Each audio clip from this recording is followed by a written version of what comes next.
અમદાવાદનું Sardar Vallabhbhai Patel international airport ફરી એકવાર વિદેશી ડ્રગ્સના સ્મગલિંગનું સેન્ટર બનતા અટક્યું છે।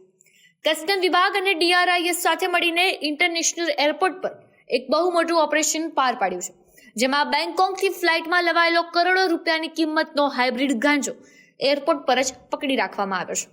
ડીઆરઆઈ એટલે કે ડિરેક્ટોરેટ ઓફ રેવન્યુ ઇન્ટેલિજન્સે એક સચોટ બાતમી મળી હતી અને જેમાં આ બાતમીના આધારે કસ્ટમ એર ઇન્ટેલિજન્સ યુનિટે એરપોર્ટ પર વોચ ગોઠવી અને બેંગકોકથી આવેલી ફ્લાઇટના મુસાફરો પર નજર રાખવાનું શરૂ કર્યું, જેમાં તપાસ દરમિયાન એક શંકાસ્પદ પેસેન્જરની ટ્રોલી બેગ ખોલવામાં આવી।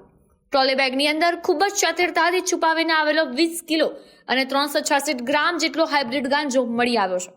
કસ્ટમ વિભાગે આ 20 કિલોથી વધુનો ડ્રગ્સનો જથ્થો જપ્ત કરી લીધો છે અને સાથે જ આ નશાના કાળા કારોબારમાં સામેલ પેસેન્જરની એરપોર્ટ પર જ ધરપકડ કરવામાં આવી છે। હાલમાં કસ્ટમ વિભાગે એનડીપીએસ એક્ટ એટલે કે નાર્કોટિક્સ ડ્રગ્સ અને સાયકોટ્રોપિક સબસ્ટન્સ એક્ટ હેઠળ ગુનો નોંધીને આરોપીને જેલના સળિયા પાછળ ધકેલી દીધો છે। આ આંતરરાષ્ટ્રીય ડ્રગ્સ રેકેટના તાર ક્યાં ક્યાં જોડાયેલા છે અને ગુજરાતમાં માલ કોને ડિલિવર કરવાનો હતો તેની તપાસ હાથ ધરવામાં આવી છે। ત્યારે તમારું શું માનવું છે આ વિશે કોમેન્ટ બોક્સમાં જરૂરથી જણાવજો। આપના પોતાના પ્લેટફોર્મ લલકારને લાઈક કરો, ફોલો કરો, સબસ્ક્રાઇબ કરો અને શેર કરો।